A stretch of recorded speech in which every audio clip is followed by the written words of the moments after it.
Buenas tardes, muchas gracias por asistir a este encuentro para hablar sobre la muerte.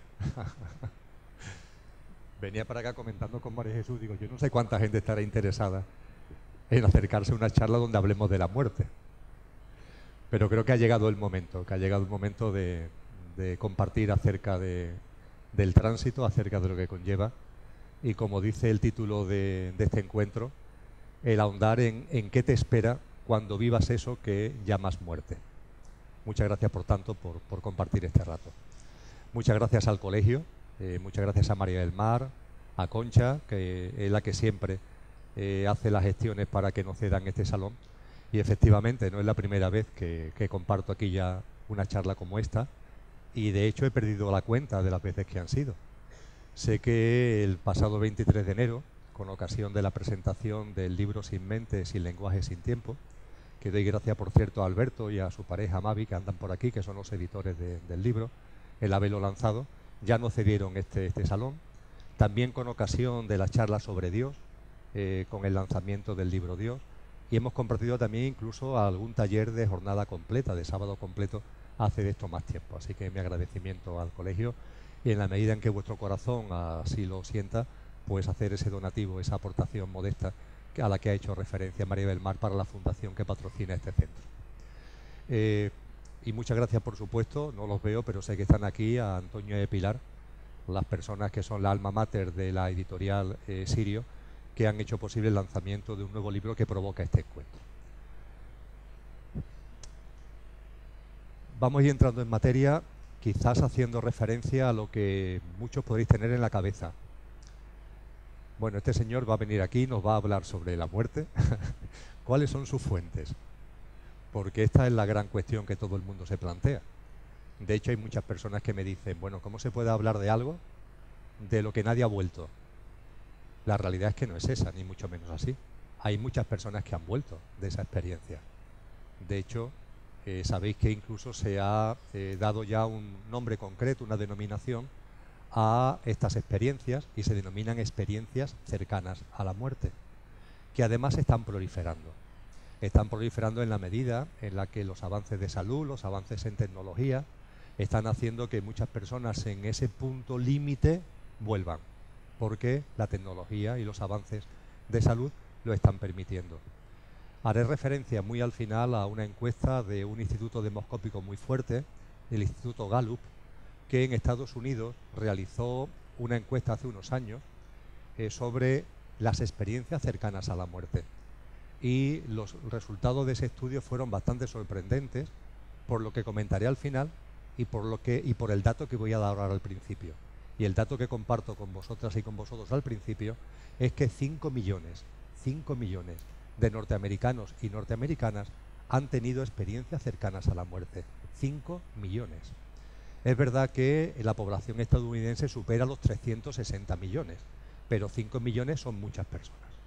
Y eso permite a este estudio llegar a una serie de conclusiones, algunas de las cuales me han servido de fuente para escribir el libro y para compartir lo que ahora voy a compartir.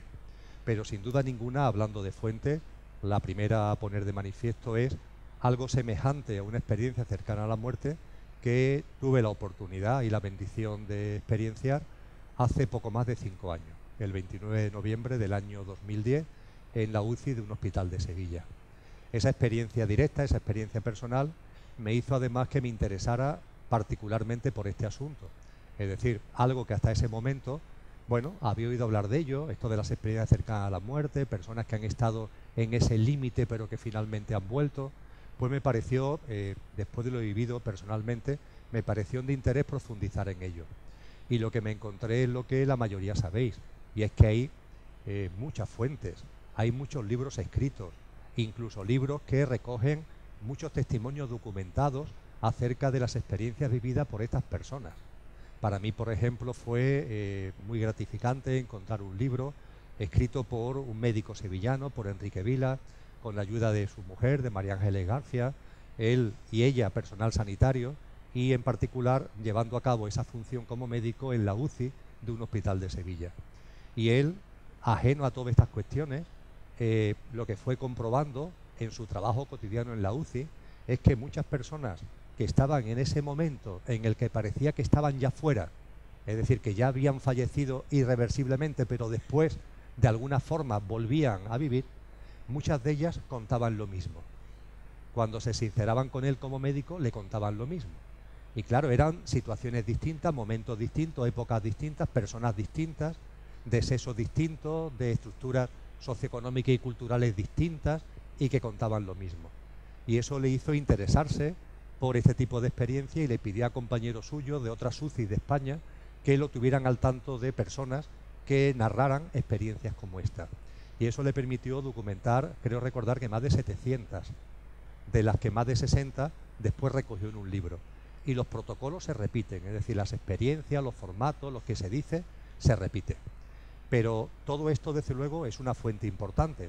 La fuente de la propia experiencia personal, la fuente de lo vivido por otras personas y que comparten con los demás, la cantidad de textos y de libros que ya se han venido escribiendo con relación a este asunto, muchos de ellos provenientes de pluma de médicos que en el trabajo de campo han tenido oportunidad de conocerlo y de experienciarlo, y también, por supuesto, libros escritos hace mucho tiempo, porque la humanidad no se ha interesado sobre esto ahora, se viene interesando sobre esto hace mucho tiempo.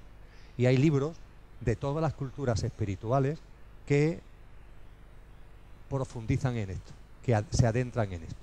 Y repito, de todas las culturas espirituales. Me he encontrado textos, por ejemplo, en muchas culturas de América Latina, por supuesto. Me he encontrado textos o relatos que vienen de los indígenas aborígenes de Australia. Por supuesto, muchos conocemos o tenemos referencia del libro de Egipto de los muertos, y también, como una fuente que yo aconsejo vivamente, el muy mal traducido en su título Libro tibetano de los muertos, que realmente su título nada tiene que ver de esto, no tiene nada que ver ni con tibetano ni con muertos, sino que es el libro del estado intermedio, es su traducción correcta, el libro del estado intermedio. ¿Y qué es esto del estado intermedio? El tránsito. Hablar del estado intermedio es hablar del tránsito. Ahora referencia precisamente ya a ese tránsito y a este estado intermedio. La muerte, como consecuencia de todas las fuentes que acabo de comentar, como consecuencia también de la interiorización propia, de la meditación desarrollada durante cerca de mucho tiempo sobre esto, la muerte es un imposible. Eso es quizá lo primero y más importante que quiero subrayar. La muerte es un imposible. Vosotros y yo nunca vamos a morir. Podemos tener esa enorme tranquilidad. Y esto no es una fe, esto no es una creencia, esto es una experiencia viva, esto es una experiencia sentida, esto es una experiencia relatada desde las experiencias propias y las experiencias de tanta gente. Y además es la conclusión lógica de lo que realmente somos. Sabéis que durante este año 2015 he estado hablando mucho de que la espiritualidad consiste en conocernos a nosotros mismos. Eso es la espiritualidad, conocerse a uno mismo. Y el conocimiento de uno mismo es lo que posibilita darte cuenta de que eres mucho más que el coche que estás utilizando para experienciar la vida humana, para experienciar la vivencia humana. Vosotros y yo, como todos los miles de millones de seres humanos, somos mucho más que el coche que estamos utilizando para experienciar la vivencia humana. El coche es nuestro yo físico, mental y emocional. Ya está. Y es magnífico y es sensacional, pero es solamente un vehículo, es solamente un instrumento. El instrumento que nos sirve para poder vivir en este plano esta experiencia humana. Poderlo vivir a alguien que como vosotros y como yo no somos de este mundo. Este es un tema que cuando se dice así a bote pronto a la mente la descoloca, pero es simplemente recordar lo que somos. Y os lo planteo no como un aprendizaje de nada, sino como un recuerdo de lo que sois. El recuerdo de que no sois de este mundo. Ninguno somos de este mundo. Lo que realmente somos, lo que verdaderamente somos, no tiene principio ni final. Lo que verdaderamente somos es radical, absoluta y puramente divino, infinito y eterno. Lo que realmente somos vive fuera del tiempo y del espacio. No tenemos nada que ver en nuestra existencia real con el tiempo y con el espacio. Pero mira por dónde voluntariamente, porque aquí nadie está obligado, voluntariamente hemos elegido encarnar en un plano que está regido por el tiempo y el espacio. Vosotros y yo, que tenemos una existencia fuera del tiempo y del espacio, hemos decidido encarnar en un plano regido por el tiempo y el espacio. Es esta dimensión, es esta madre tierra, es este plano humano. Y para vivenciar este plano necesitamos un vehículo. Para vivenciar este plano necesitamos una herramienta, necesitamos un coche. Y ese coche es nuestro yo físico, mental y emocional. Me estáis viendo a mí. Nos hemos acostumbrado a vernos solamente por el coche. Y al mirarme a mí, ¿qué es lo que estáis viendo? Estáis viendo mi yo físico. Estáis pudiendo percibir mi yo mental porque la mente está aquí funcionando para que pueda hablar, para que pueda comunicar. Igual que la vuestra está funcionando para que podáis escuchar, para que podamos interactuar en definitiva. E incluso por lo que digo y por mis gestos podéis percibir emociones. Todo eso es el yo físico, mental y emocional. Pero mirándome a mí, yo soy mucho más que este coche. Estoy encarnado en él, pero soy mucho más que este coche. Y vosotros os miro y sé que sois mucho más que el coche que a simple vista, por los sentidos corpóreo-mentales, puedo divisar. Sois, permitidme que lo diga así, el conductor que está encarnado en ese coche. Eso es lo que yo también soy. Sobre esto se puede vivir, se puede ver, se puede sentir, se puede percibir en la vida práctica. Pero hay un momento en vuestra vida donde esto inevitablemente lo vais a vivir.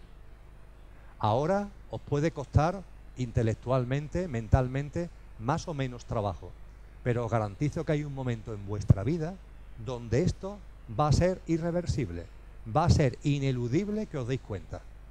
Ese momento precisamente es lo que denominamos muerte. Y la vais a vivir todos, y la voy a vivir yo. Porque, y esto es muy importante recordarlo, la muerte forma parte de la vida.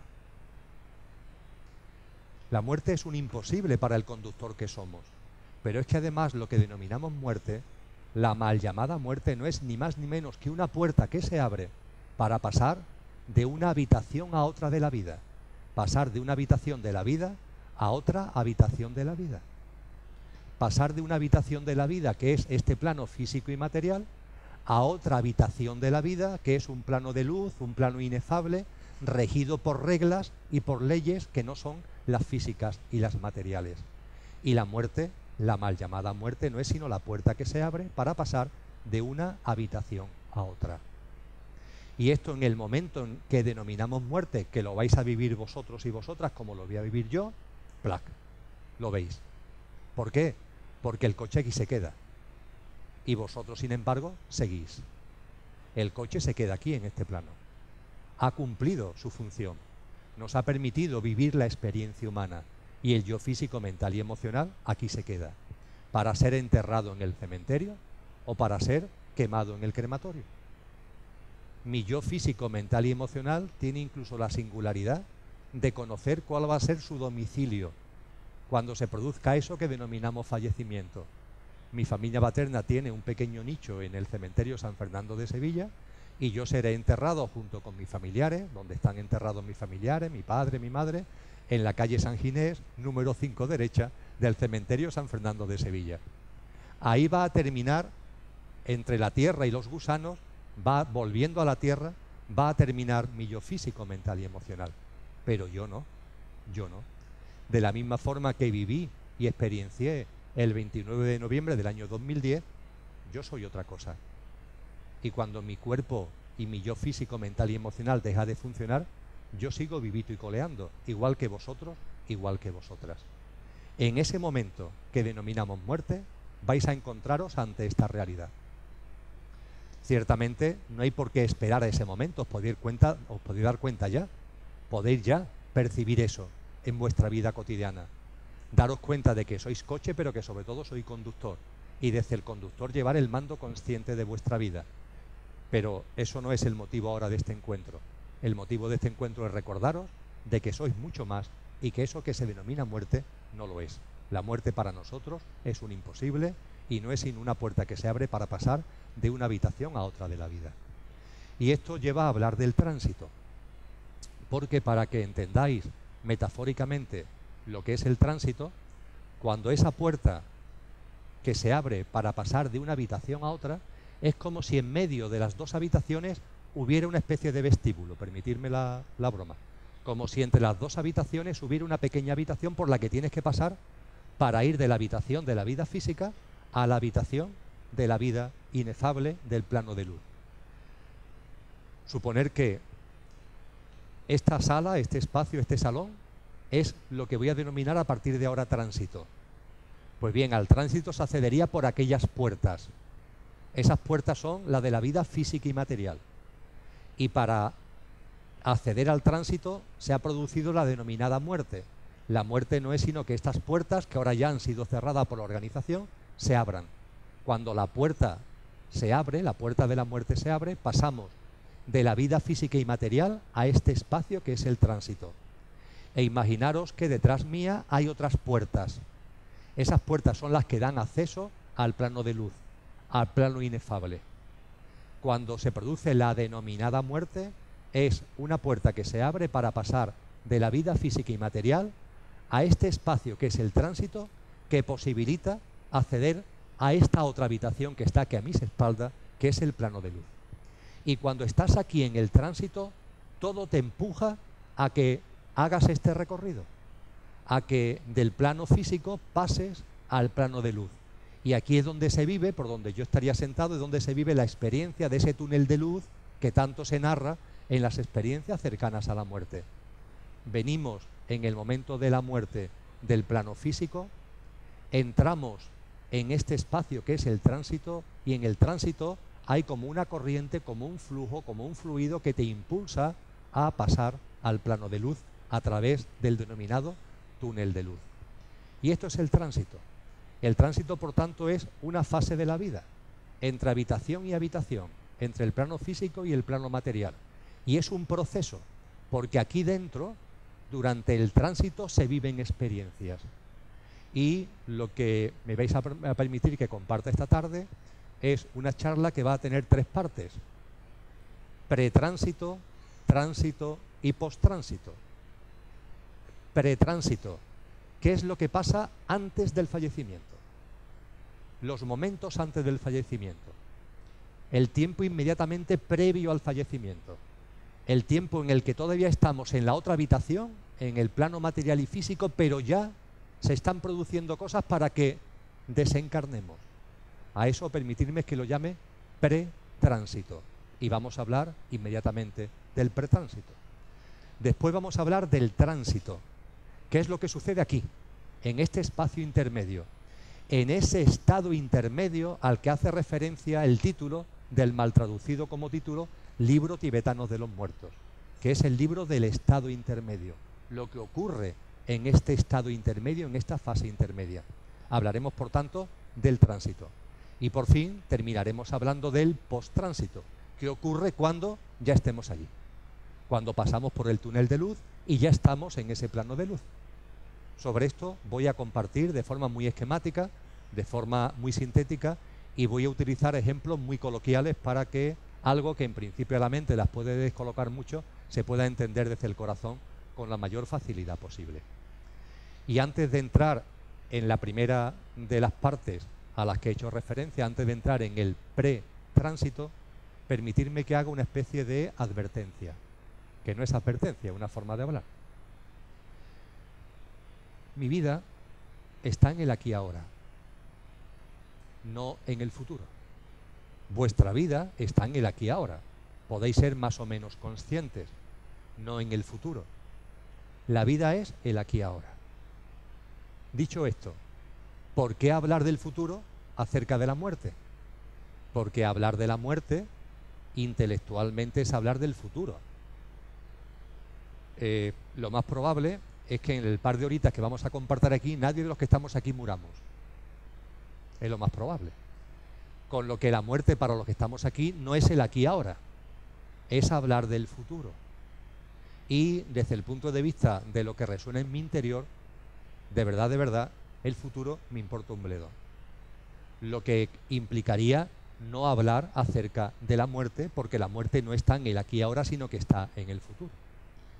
Pero esto, sin embargo, no es así, porque hablar de la muerte no es un juego del intelecto, de esos que tanto gustan a la mente acerca del futuro, porque discernir sobre la muerte, sobre el tránsito, tiene implicaciones en el aquí y ahora.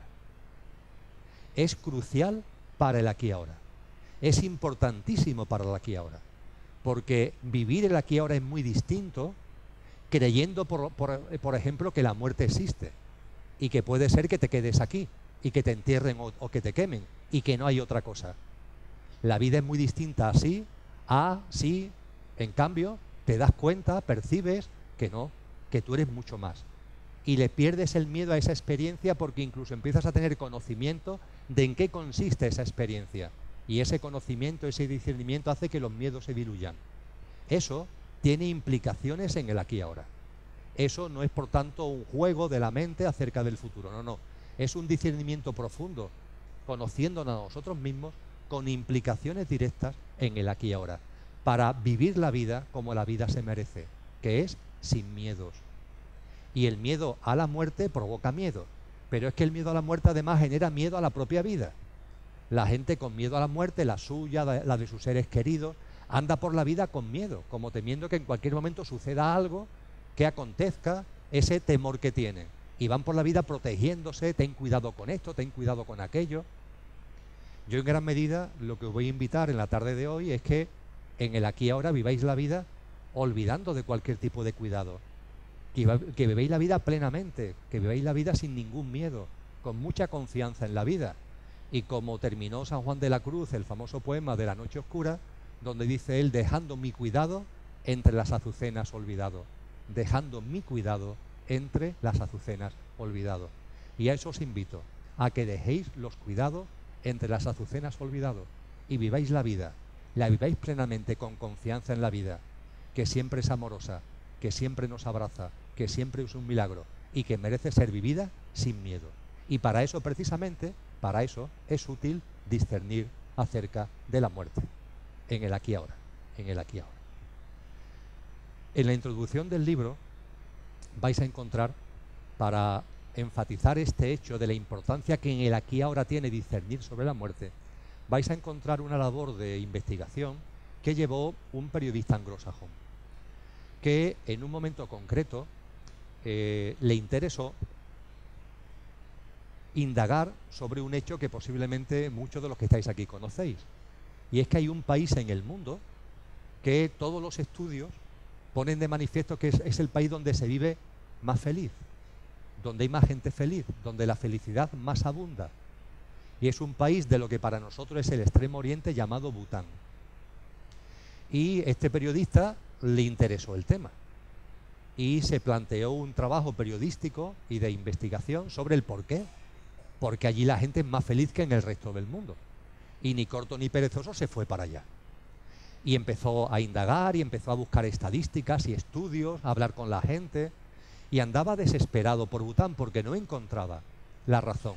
Es verdad que percibía en el ambiente que allí la gente se movía de otra manera, porque se percibía esa felicidad, pero no encontraba la razón, no la encontraba. Y por fin, en una charla con un monje tibetano, con un monje budista que estaba allí en Bután, le dio la pista, le dio la clave. Porque al preguntarle, llevo aquí ya no sé cuánto tiempo, estoy indagando y no encuentro la respuesta, ¿por qué la gente aquí vive con esa felicidad que se le nota además? Y entonces este monje le dio la respuesta que estaba buscando, y en su trabajo periodístico es la conclusión final, ¿no? Dice, es muy sencillo. Aquí hay una costumbre, un hábito de vida muy instalado entre la gente.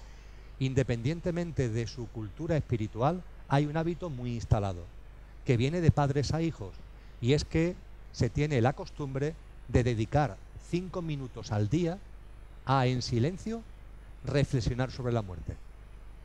5 minutos al día reflexionando, meditando acerca de la muerte. Ya está. Y eso es lo que provoca que la gente sea más feliz. Y el periodista este lo entendió. En el mundo occidental ocurre todo lo contrario. Intentamos que la muerte casi pase desapercibida. Cuando es lo único seguro que va a suceder en nuestra vida, lo único seguro, Sin ser adivino, os puedo asegurar que vuestro yo físico, mental y emocional va a morir. No soy adivino, pero estoy en condiciones de asegurarlo. Y siendo algo que todos tenemos seguro, sin embargo, la sociedad en su conjunto mira para otro lado. Se han ido estableciendo pautas sociales que, seamos sinceros, ocultan la muerte. La gente muere en los hospitales, raramente muere ya en sus casas. Cuando se muere en el hospital, inmediatamente se pone en marcha el protocolo sanitario, el cadáver va al tanatorio y ya sabemos qué tipo de relación con el muerto, entre comillas, y con los familiares y con el propio hecho de la muerte se tiene en el tanatorio. Todos sabemos que hay una costumbre social de enterrar al fallecido lo antes posible, enterrarlo o quemarlo lo antes posible. Sabemos que se modifica, es una costumbre muy extendida, se modifica la hora de defunción para no tener que esperar mucho tiempo para enterrar al fallecido. El que más y el que menos lo ha hecho en su familia, el que esté libre de pecado que tire la primera piedra. Un deseo de pasar eso cuanto antes. A los niños pequeños por ahí se ha corrido la voz de que no hay que llevarlo a los entierros de los abuelos o de los seres queridos. Pero por favor, si ese niño precisamente lo que tiene que hacer cuanto antes es vivir esa experiencia, sentirla, percibirla, porque a él mismo le va a servir para que en su vida esté presente eso que le va a ocurrir en su vida. Y este periodista puso en evidencia en esta indagación, en esta investigación, la importancia que tiene que esto no sea un tema que escondamos, sino que sea un tema que sin agobios, sin miedos y relajadamente reflexionemos sobre ello, porque contribuye a que perdamos el miedo. Y al perder el miedo podemos vivir la vida como la vida se merece, como la vida se merece. Expuesto todo esto, vamos a el pretránsito. ¿Qué es lo que ocurre un poquito antes de que vivamos esa experiencia del fallecimiento? Para que podáis seguir más o menos el esquema, voy a hablar del cuándo se hace el tránsito, del cómo se hace el tránsito, de las señales que hay acerca de que llega el tránsito, del cómo salimos antes de que el fallecimiento del cuerpo se produzca, y finalmente voy a hacer una serie de comentarios sobre, por llamarlo de alguna forma, la buena muerte. ¿Cuándo? ¿Cómo? Señales antes de y buena muerte. ¿Vale? ¿Cuándo? ¿Cuándo vais a realizar el tránsito? No soy un adivino. Sé que vais a realizar el tránsito. No sé cuándo en cuanto a fecha concreta, pero sí sé cuándo. No sé cuándo en cuanto a fecha concreta, pero sí sé cuándo vais a realizar el tránsito. Todos los que estamos aquí os miro y sé cuándo vais a realizar el tránsito. No os puedo dar la fecha, pero sí el cuándo. Y el cuándo es muy sencillo. Cuando lo decidáis. Esto es algo real como la vida misma y enormemente importante.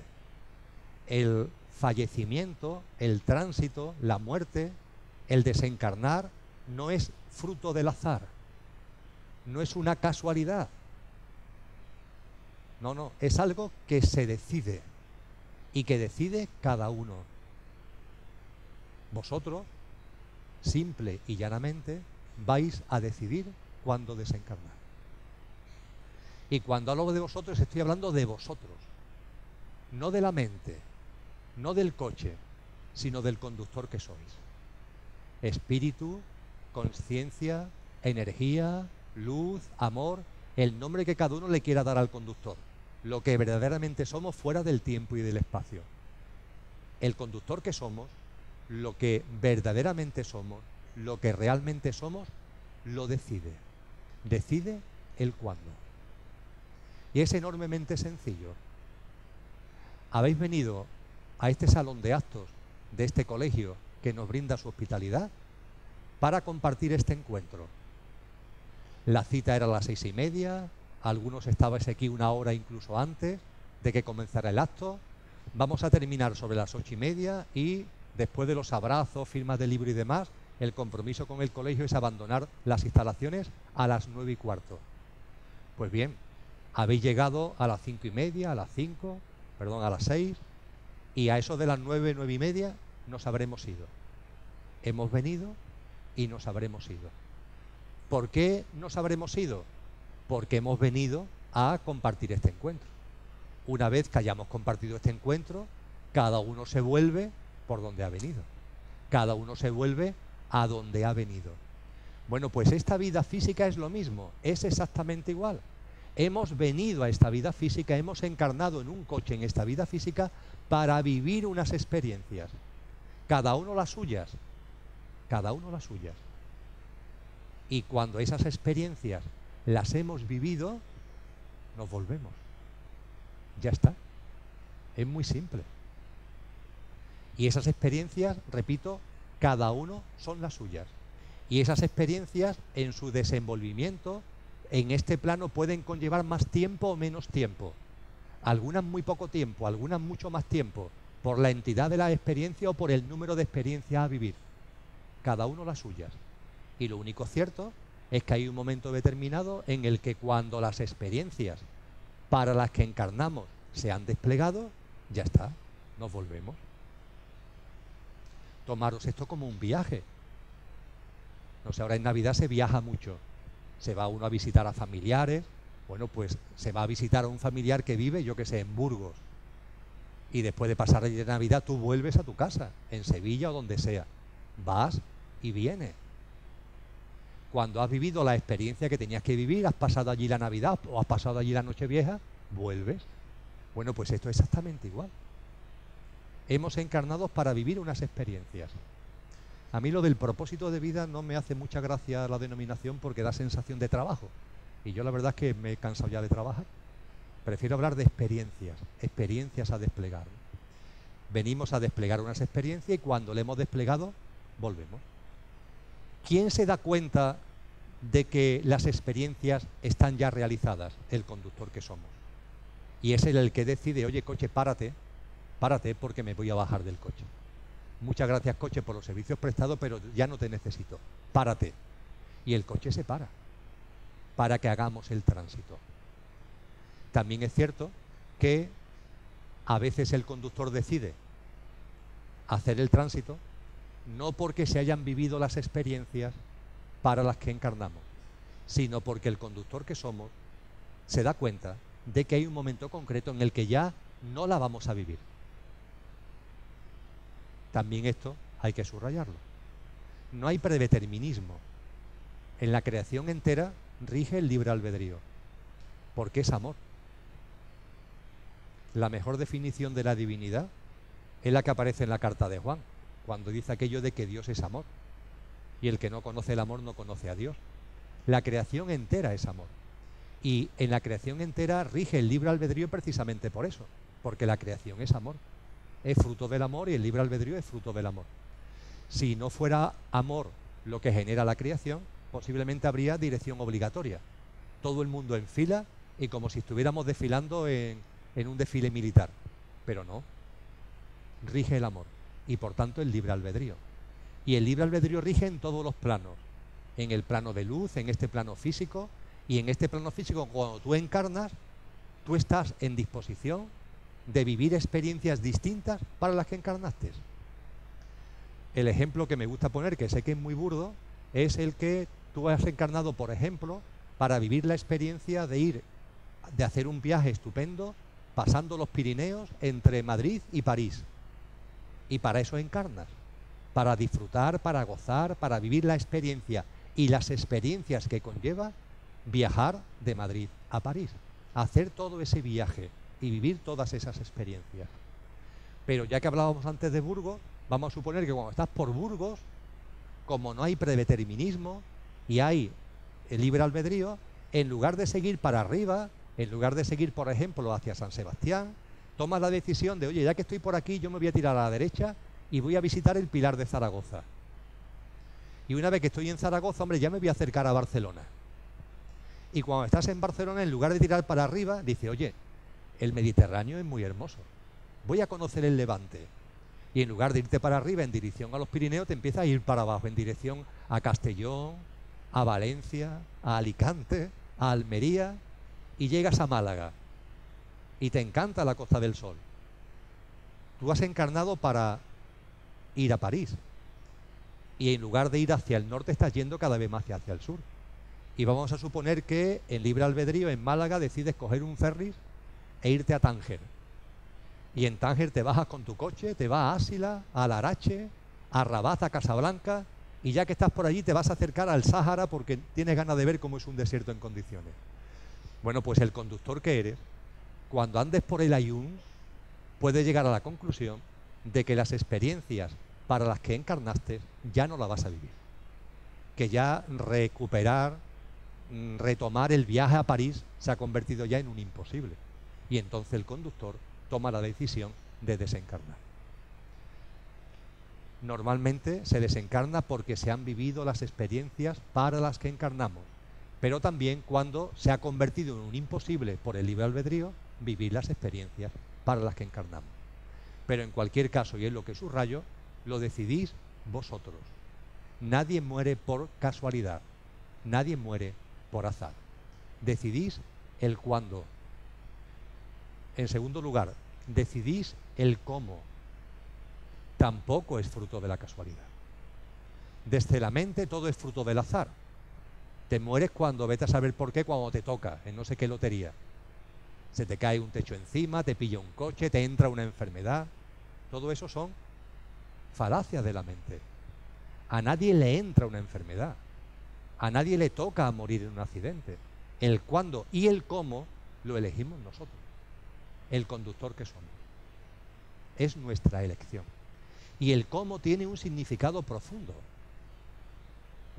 Si es un accidente, si es una enfermedad, si es individualmente, si es en algo colectivo, llámese por ejemplo un terremoto o un accidente aéreo o un atentado, nada de eso es casualidad. Yo sé que cuando hago referencia a que, por ejemplo, las personas que mueren en un accidente aéreo, no es casual que sea así, y que todas han elegido el cuándo y el cómo, ese día, esa fecha y esa hora, y esa manera de morir, yo sé que la mente dice, bueno, pero eso es imposible.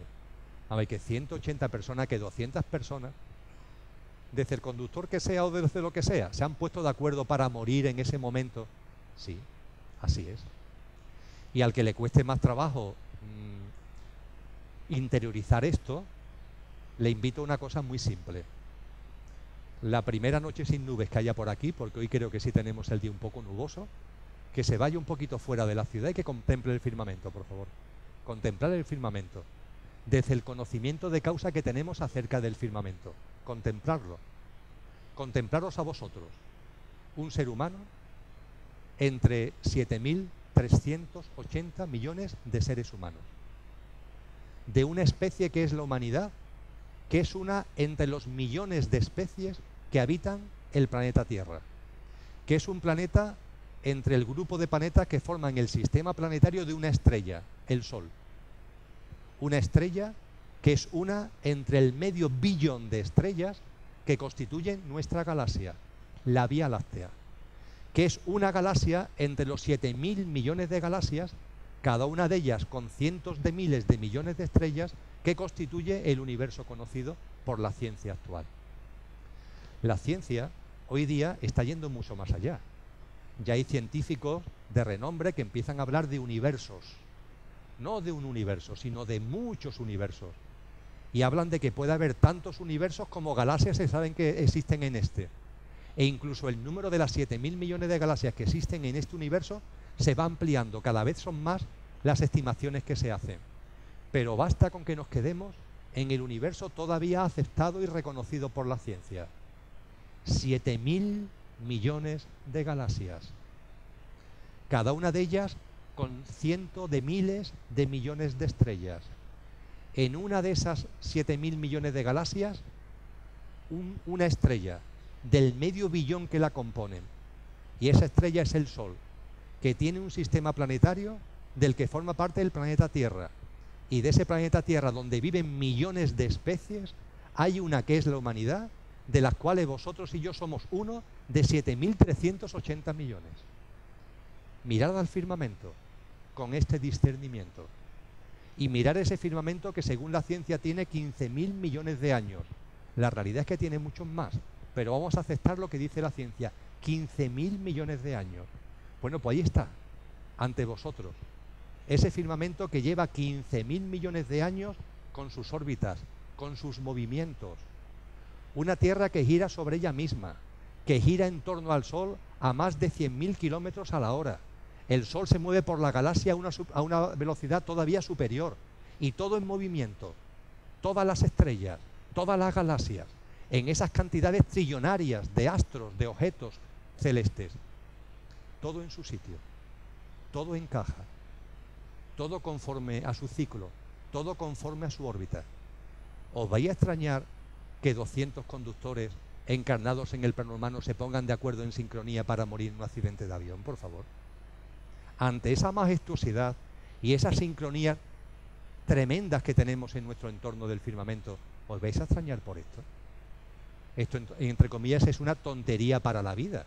Es una sincronía nimia para la vida en el contexto de la multitud de sincronicidades que se están dando continuamente.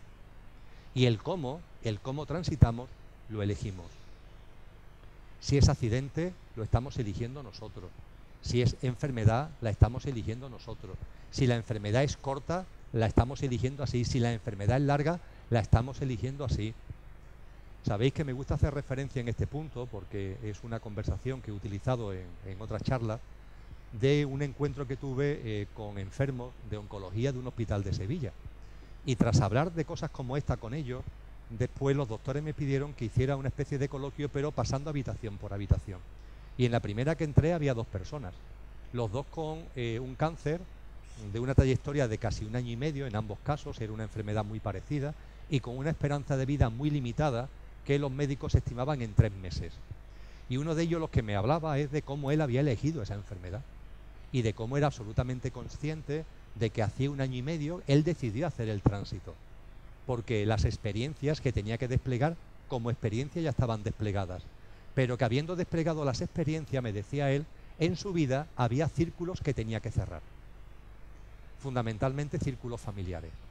Había roto la relación con sus hijos, por razones muy diversas. Sus hijos y él, 2 varones y 1 hembra, no se hablaban. En fin, las cosas que pasan a veces en la familia. Debido a la mala relación con sus hijos, se había deteriorado mucho la relación con su esposa. Y él se había convertido en una persona, me decía, malhumorada, que estaba siempre como enfadada, siempre de mal genio, con mal carácter. Y que él sabe que, sin embargo, había llegado el momento de realizar el tránsito porque las experiencias a vivir las había vivido. Y que él eligió esa enfermedad. Una enfermedad larga, un cáncer que durante un tiempo le permitió hacer una vida más o menos normal, pero que después, ya llegado un momento en su evolución, lo habían tenido que hospitalizar y ya estaba en fase crítica y en fase terminal. Y él me hablaba de cómo la enfermedad le había servido para rehacer por completo la relación con sus hijos. Que gracias al cáncer, gracias a esa enfermedad terminal en concreto, sus hijos, poco a poco, y él hacia sus hijos, había habido un acercamiento. Y que lo que era una distancia ahora era una relación amorosa profunda, que venía a verlo todos los días, que se besaban, que se abrazaban, que sus hijos y él hoy día tenían una relación de amor. Que eso le había permitido rehacer por completo las relaciones con su esposa. Y que si él hubiera elegido para transitar un infarto de miocardio o un accidente de tráfico, pumbo, un buen porrazo y al otro barrio, nada de esto lo hubiera podido vivir. Y que una enfermedad como la que él había elegido, el cómo había elegido realizar el tránsito, le había permitido cerrar esos círculos que tenía pendiente con sus hijos y con su mujer. Y que además la enfermedad lo había convertido como una bendición, decía él, en una persona de buen humor. Es verdad que tenía dolores, es verdad que pasaba malos ratos, pero le había cambiado el humor. Era una persona de buen talante, que estaba siempre predispuesto a la broma. Los amigos que lo visitaban no se lo creían. Bueno, ¿cómo es posible que cuando estaba sano fuera siempre un ogro? Y ahora que estás enfermo y seriamente enfermo, eres una persona tan divertida. Esto es un regalo de la enfermedad. Esto es un regalo, decía él, de la forma como he elegido de realizar el tránsito. Es verdad que la otra persona que estaba a su lado, cuando escuchaba a otro, el otro paciente, cuando escuchaba esto, intervino también y nos dijo a los dos: estáis como cabras, estáis locos. Vamos, que lo que yo tengo es una bendición, que lo que yo tengo es un regalo de la vida, que lo que yo tengo lo he elegido yo. Por favor, ¿qué cosa estáis diciendo? Pero a mí se me quedó lo último que me dijo esta persona. Dice: mira, Emilio, yo ya voy a realizar el tránsito, porque la enfermedad me ha servido para hacer el tránsito como yo quería hacerlo, en paz y en armonía. Y ya estoy en paz y en armonía. Y por tanto, los médicos dicen que me quedan algunos meses. Yo sé que no. Yo sé que me queda nada. Murió a las 48 horas. Transitó a las 48 horas.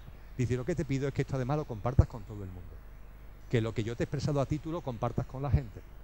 Que elegimos el cuándo, que elegimos el cómo. Y que a veces las experiencias que nos pueden parecer desde la mente más desconcertantes y más dolorosas tienen un sentido profundo. La estamos eligiendo desde lo que verdaderamente somos, que es realmente sabio. La mente no tiene esa sabiduría. El coche no tiene esa sabiduría, que tiene lo que realmente somos. Elegimos el cuándo, elegimos el cómo. Tercero, en esta parte del pretránsito, las señales. El conductor que somos es tan sabio que para que el coche se entere, envía señales. Es decir, para que la mente se dé cuenta de que ha llegado el momento, envía señales.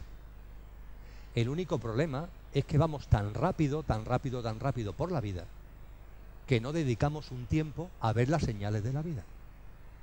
Vamos tan rápido en el coche, permitidme que siga con el símil, que las señales de tráfico no las vemos, de lo rápido que vamos.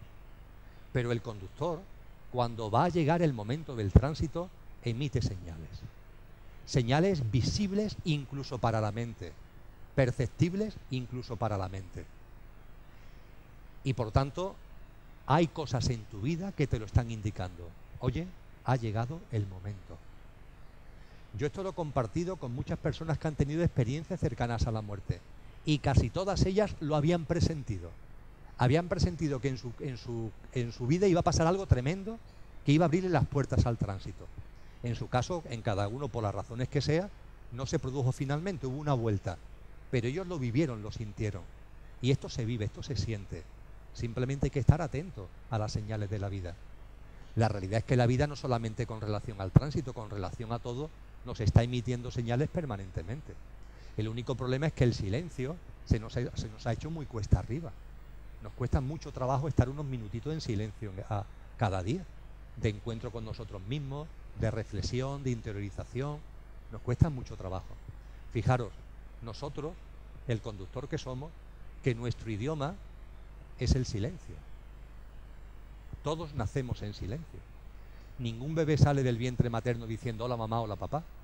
Nacemos en el silencio y transitamos en el silencio. Cuando llegamos a este mundo hay un proceso de aprendizaje y nos enseñan un idioma, un lenguaje que es muy útil y que posibilita, por ejemplo, que ahora aquí estemos compartiendo este encuentro. Pero el lenguaje es algo aprendido. El idioma que utilizamos es algo aprendido, no es innato. Por eso precisamente hay tantos idiomas. Si fuera innato todos hablaríamos el mismo idioma. Es algo cultural, es un aprendizaje que está influido por la sociedad y la cultura en la que vives. Pero nuestro lenguaje es el silencio. Si practicáramos un poquito de silencio cotidianamente, esos 5 minutos de los que nos hablan en Bután, no hace falta estar metido horas en silencio, un poquito al día, o aprovecháramos un paseo por las calles de Sevilla, por el parque, por la naturaleza, por donde cada uno le guste, un paseo tranquilo, pero que sirva de encuentro con uno mismo. Si eso lo hiciéramos, percibiríamos las señales que la vida emite, que la estamos generando nosotros mismos desde lo que realmente somos. Y esas señales las emitimos también con relación al tránsito. Os puedo asegurar que todos, antes de que el tránsito se produzca en cada uno de vuestros casos, vais a tener delante vuestra esas señales. Lo estáis decidiendo desde el conductor el cómo y el cuándo, y estáis emitiendo señales para que incluso desde la mente y el coche lo podáis percibir. Y antes de, vais a abandonar el coche antes de que el coche se pare. Un poquito antes de que el coche de verdad se pare, vais a abandonarlo. El coche se para por un accidente, por una enfermedad, corta o larga, que estáis vosotros provocando. Y antes del estertor de la muerte, antes se sale. Ninguno, por tanto, vais a vivir el estertor de la muerte. Antes vais a estar fuera.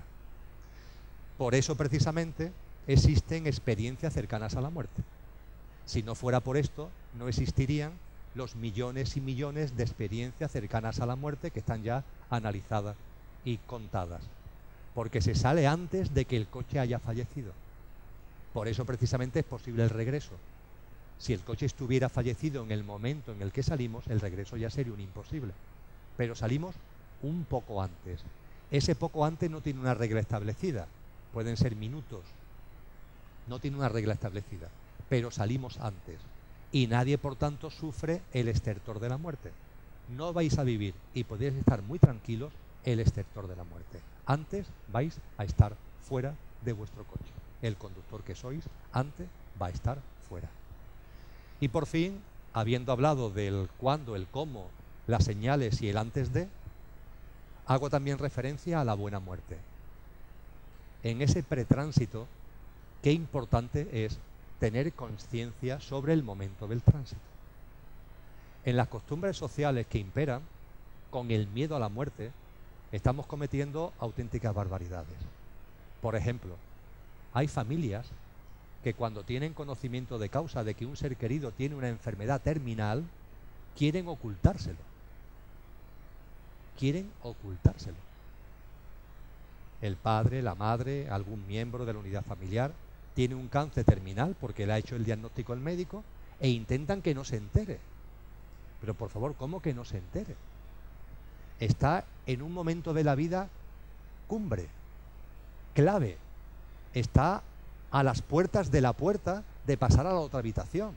Y eso hay que hacerlo, ahora me vais a entender dentro de un momento, eso hay que hacerlo con la mayor conciencia posible. Siendo consciente antes del tránsito de que vas a vivir la experiencia y teniendo un discernimiento acerca de lo que vas a vivir. Pero es que con relación a los familiares pasa exactamente lo mismo. Y tener el discernimiento de que no se está acabando nada. Es verdad que al hacer el tránsito, al ser querido, físicamente ya no lo vas a tener contigo. Eso es verdad. Que ya no vas a poder compartir risas, o un vino, o una cerveza, o unas tapas, o un paseo, o unas vacaciones. Ya no es posible, porque el ser querido desencarna. Pero ojo, ese ser querido sigue vivo. Absolutamente vivo, radicalmente vivo. Y si tuvieras oído, lo oirías cuando ha hecho el tránsito. Porque en el plano de luz somos multidimensionales. Y desde el plano de luz estamos en contacto con este plano. El único problema es que en este plano vamos tan rápido que no nos enteramos. Que no hay manera de que nos demos cuenta. Desde allí, permitidme que lo diga así, tienen móvil. Y conocen vuestro número de móvil. Pero por favor, encender el móvil. Hay gente que me dice, Emilio, es que yo no siento la presencia de mi ser querido. Pero tienes encendido el móvil. Claro, porque apagar el móvil, ¿qué es? Cuando tú tienes aquí en la mente, te autolimitas. Ah, eso es imposible. Bueno, claro, si tú crees que es imposible, tienes apagado el móvil. ¿Qué quiere que te diga? ¿Por qué no te miras dentro? Y conociéndote a ti mismo como conductor, date cuenta que a los demás también le pasa igual, que son coche y conductor, y que cuando desencarna, el conductor sigue vivo. Y que ese conductor que ha desencarnado ya no es tu ser querido. Había encarnado en tu ser querido. Ya no es tu ser querido, es otra cosa, es un ser de luz. Pero mantiene la conexión con el ser de luz que tú eres encarnado en el coche en el que está. Y esa conexión es fluida. Y esa presencia se percibe y se nota. Pero eso sí, no te autolimites mentalmente. Si apagas el móvil, es imposible que desde el otro plano, por muy de luz que se sea y por muy bien que se sepa vuestro número de móvil, se pueda conectar. Y es nuestra cerrazón mental lo único que impide que haya esa conexión. Porque lo cierto es que cuando en la vida de alguien llega el tránsito y el doctor te dice que esta persona por esto va a realizar el tránsito en 3 meses, 6 meses, 1 año, eso hay que vivirlo. La persona afectada tiene todo el derecho a saberlo y a prepararse adecuadamente para ese momento. Y los seres queridos que lo rodean no tienen que hacer de eso un acto de desesperación, sino que tienen que transformarlo, como todo en la vida, en un acto de amor y de acompañamiento consciente. Y en el momento de la denominada muerte, hacer de eso incluso un acto de celebración. Cuando he hecho referencia al cómo y al cuándo, que elegimos todos el cuándo y el cómo, en esta humanidad hay unos seres que nos enseñan mucho al respecto, que pueden parecer muy lejanos, pero que no lo son. Son personas muy normales, tan normales, que las llamamos iluminadas. Pero es por lo normales que son. Estoy haciendo referencia, por ejemplo, a los lamas. Estoy haciendo referencia, por ejemplo, a las cabezas visibles de los distintos movimientos sufíes. Estoy haciendo referencia a muchos místicos y místicas de muchas culturas espirituales que, siendo conscientes de que son conductor y coche, y siendo conscientes de que desencarnamos cuando hemos desarrollado las experiencias para las que nos encarnamos, en ese conocimiento y en esa conciencia, ese lama o ese sufí, ese místico o esa mística, sabe cuándo va a desencarnar. Pero vamos, lo sabe absolutamente. Y le dice a sus seres queridos, oye, voy a desencarnar. Hay relatos muy bellos de la época árabe en Andalucía, relatos en Sevilla, en Córdoba y en Granada, de cómo el cabeza visible de la parroquia sufí, de la cofradía sufí, que eran barrios, solía comunicar a los miembros de esa parroquia, a los miembros de ese barrio, oye, ha llegado el momento de que haga el tránsito. Así lo siento. En mi conciencia soy consciente de que ya he desplegado las experiencias para las que encarné. Y lo que hacía ese barrio era una actividad de 48 horas. El sufí se sentaba en la plaza del barrio y durante las primeras 24 horas había una fiesta. Se comía, se bebía, se bailaba. Se estaba despidiendo a ese conductor que había encarnado en el plano humano en un coche y que en ese plano humano había tenido la conciencia despierta, lo suficientemente despierta como para saber en qué momento, conscientemente, incluso mentalmente, el momento en el que el tránsito se iba a realizar. El cuándo y el cómo se ponía en práctica en las 24 horas siguientes. Esta persona simplemente se sentaba, llegado un momento concreto, rodeado de todos sus seres queridos, amigos y personas cercanas, entraba en meditación, entraba en silencio, en introspección. Entrando en silencio, la respiración consciente es lo primero que se nota, nuestra respiración. La respiración se va controlando, la respiración se va poco a poco distanciando expiración e inspiración, va respirando más lentamente y eso hace que los latidos del corazón van también bajando en ritmo. Baja el ritmo respiratorio, baja el ritmo cardíaco y hay un momento determinado en el que desencarnas. No te ha hecho falta un accidente, no te ha hecho falta una enfermedad, lo has hecho en conciencia. En la película El pequeño Buda, que la cito porque es una película que posiblemente hayáis visto mucho, ha tenido mucho éxito comercial, narra las peripecias de un lama que recorre el mundo buscando la encarnación de otro lama. Sabéis que esto es una práctica habitual entre los lamas. Cuando un lama desencarna, están atentos a cuándo vuelva a encarnar y buscan en el coche en el que encarne. Y este lama estaba buscando la encarnación del otro lama y buscando pistas, buscando referencias. Hay 3 niños, 2 niños y una niña que pueden ser la encarnación del lama. Y lo llevan al monasterio budista y la verdad que es una película que te acerca a ese mundo de una forma agradable, de una forma divertida. Bueno, pues cuando ese lama que ha estado buscando a los niños por el mundo cree que ha llegado ya el momento en el que todas las experiencias que tenía que desplegar ya la ha desplegado, se lo dice a la comunidad. Y una mañana él se sienta, toma la postura del loto típica de la meditación zen y rodeado de otros monjes entra en silencio, controla su respiración, minora el ritmo cardíaco y ¡plac! Y hay un momento concreto que se ve la película que el único síntoma exterior es que su cabeza, ¡clac!, se viene abajo. Ha desencarnado y lo ha hecho de manera consciente y de manera lúcida. Permitidme que lo diga así también. Esta persona se ha suicidado. Pero es que todos nos suicidamos. Porque todos elegimos el cuándo y el cómo. Todos. Y con relación al suicidio sé que se hablan muchas cosas. Y lo único importante, y eso me sirve ya para empezar a hablar del tránsito, lo único importante es que seáis conscientes de que el tránsito se inicia con el mismo estado de conciencia que teníamos antes de desencarnar. El estado de conciencia que se tiene en el momento siguiente de desencarnar es el mismo que se tiene antes, en el momento previo a desencarnar. Si hemos hablado de que lo que hay más allá de estas puertas es el plano físico de que este espacio es el tránsito y aquí está el plano de luz, pues bien, en el plano físico, en el momento antes de desencarnar, todos tenemos un determinado estado de conciencia, es decir, cómo vemos la vida, cómo vemos la muerte, cómo vemos la divinidad, cómo vemos el mundo, cómo vemos las cosas, cómo vemos a los demás, cómo nos vemos a nosotros mismos. Esa visión es el estado de conciencia. Y esa visión, ese estado de conciencia no varía. Lo tienes en el momento previo de desencarnar y cuando sales de tu cuerpo, la conciencia que eres, que ahí está ya pura, ahí ya no está en un coche, sino que está ya pura, esa conciencia, el estado de esa conciencia es el mismo, exactamente el mismo. Con lo que cada uno inicia el tránsito, cada uno entra en esta habitación para pasar al plano de luz, cada uno entra en este espacio intermedio con el mismo estado de conciencia que tenía en el momento antes de desencarnar. Por tanto, subrayo el hecho de lo importante que es el estado de conciencia en el momento antes de desencarnar.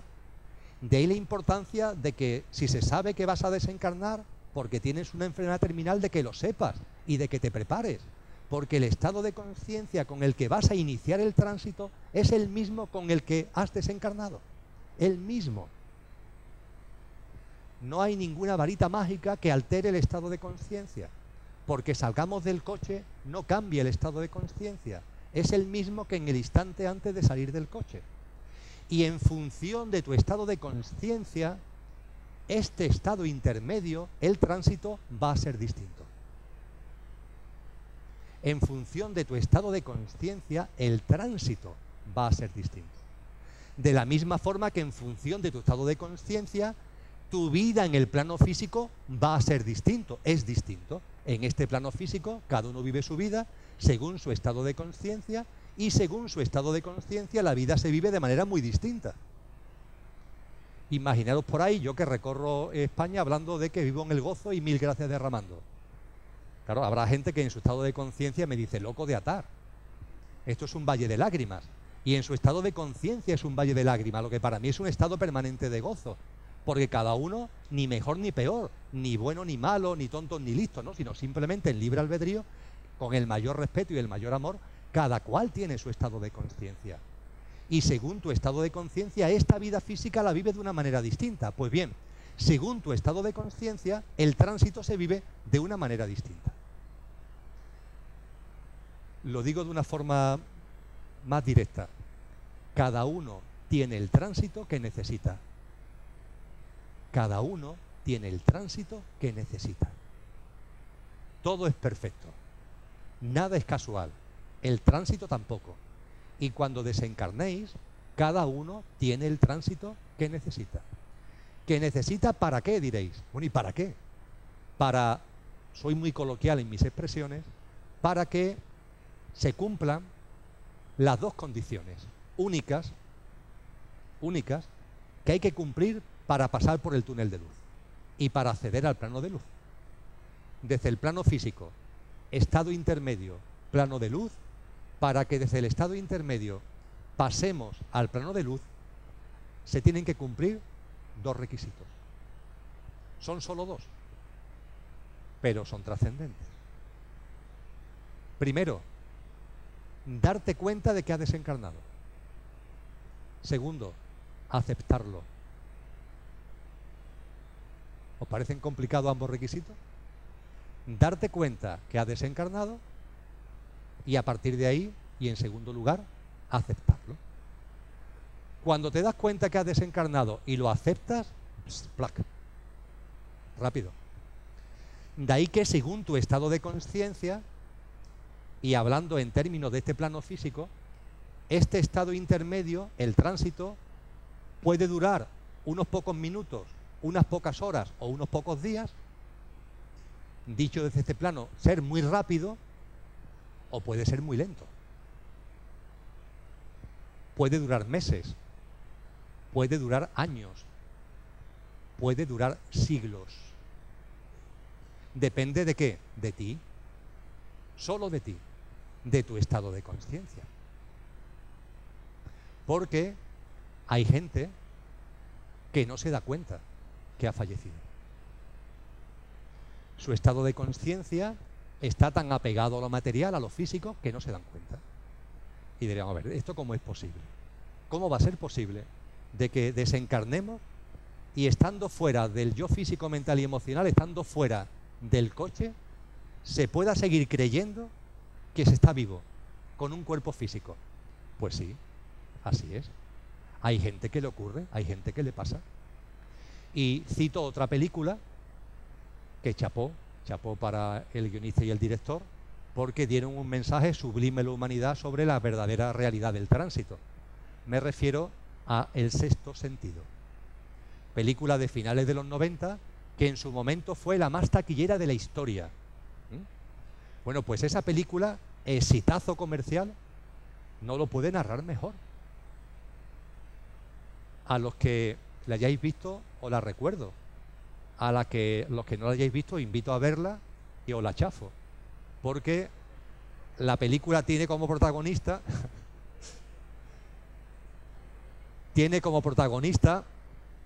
a Bruce Willis. Y Bruce Willis es un psicólogo. Un psicólogo que a un paciente muy querido lo ha perdido, se ha suicidado. Y está traumatizado por esa experiencia. Y ese psicólogo, Bruce Willis, conoce un chico, un niño de 8 años, Malcolm. Y Malcolm vive atemorizado porque ve muertos. El niño dice que ve muertos. Por supuesto, Bruce Willis no se lo cree. Cree que tiene algún problema mental, pero lo cierto es que el niño dice que ve muertos. Y vive aterrorizado porque ve muertos. El chico no es capaz de de gestionar esa experiencia.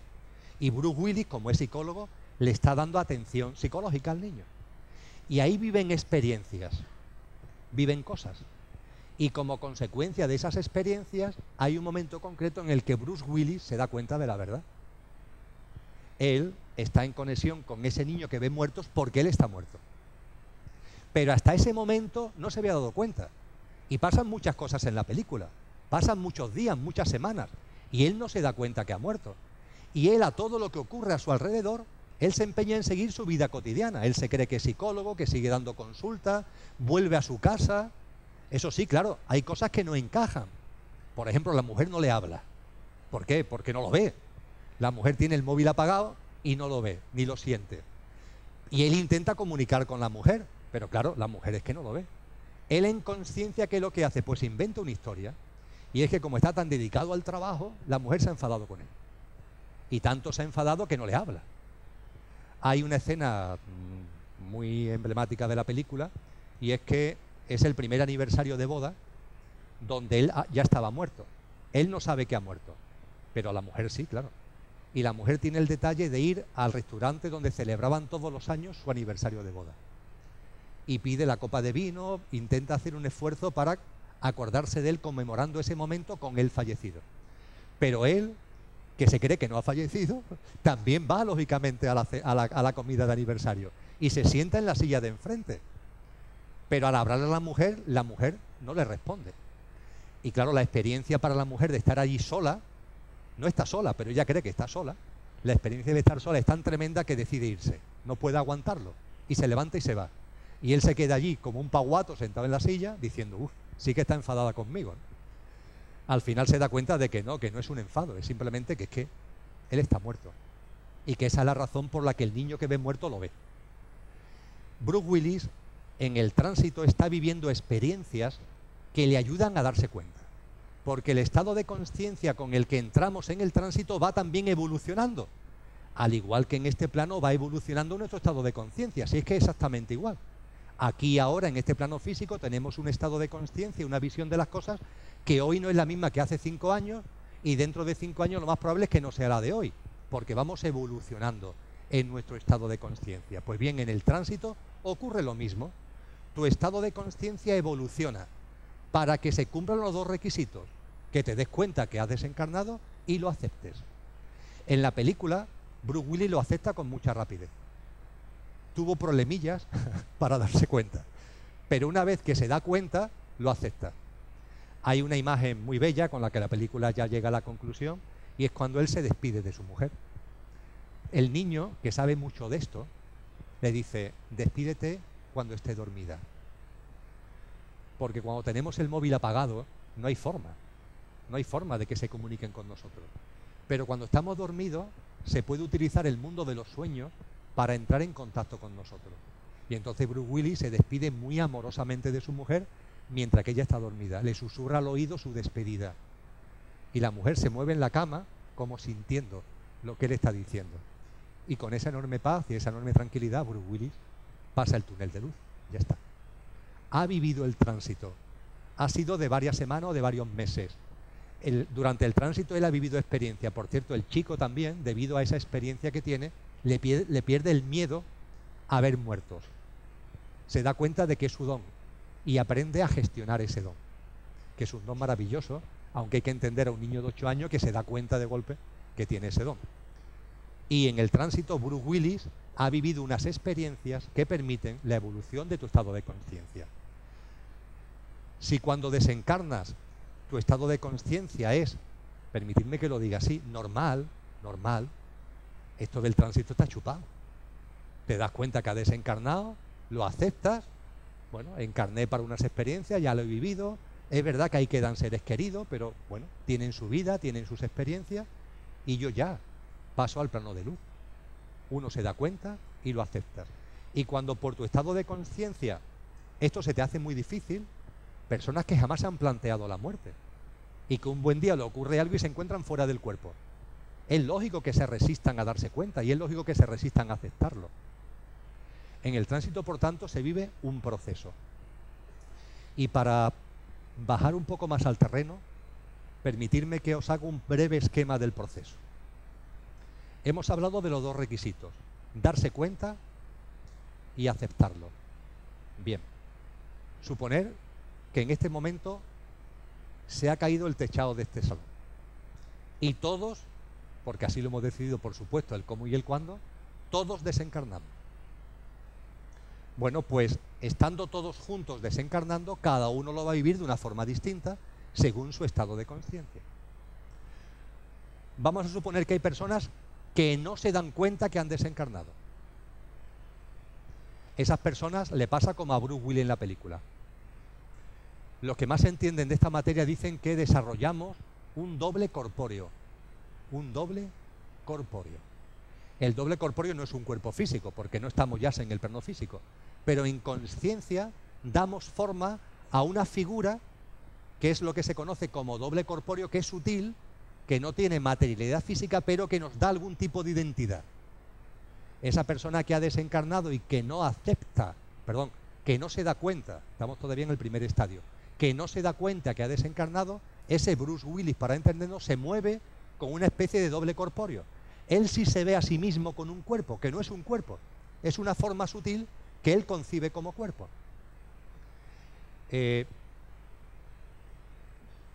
Cuando, como consecuencia de esas experiencias en las que desarrollas ese doble corpóreo, que intenta seguir tu vida cotidiana, con ese doble corpóreo intenta seguir tu vida de todos los días, en familia, en el trabajo, en los amigos, en el fútbol.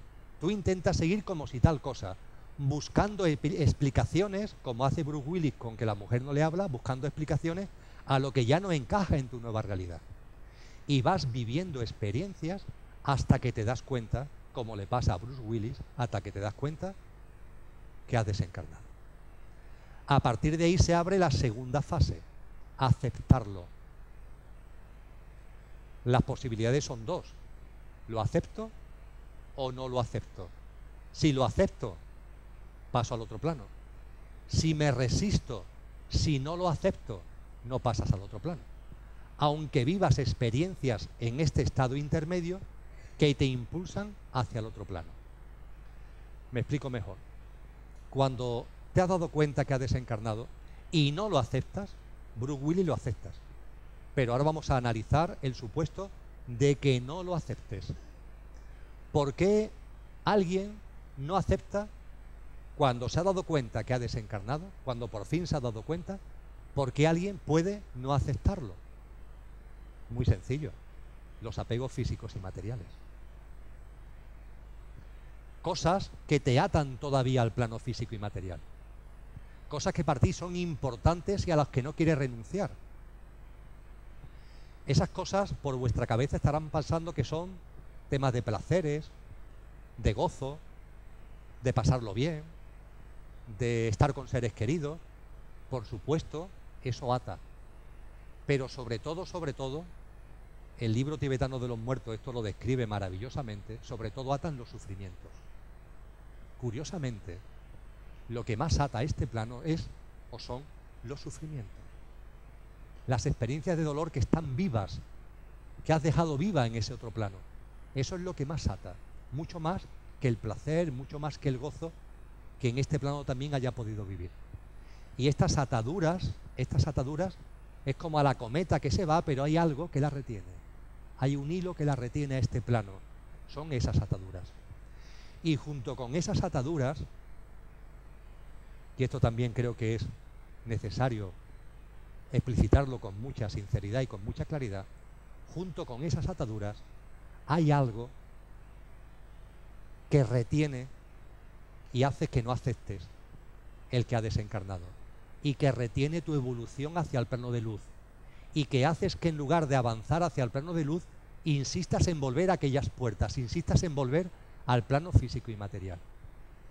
Eso que tanta gente vive y que dificulta mucho el tránsito es el miedo a ser juzgado. El miedo a ser juzgado.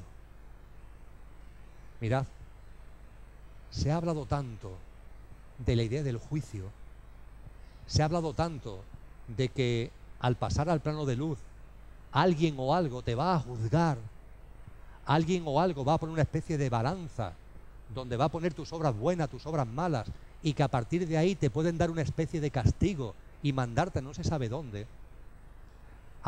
Esto está tan extendido que mucha gente en el tránsito no quiere llegar al túnel de luz, porque teme que ahí esté lo que en el libro tibetano de los muertos llaman el viejo de la balanza.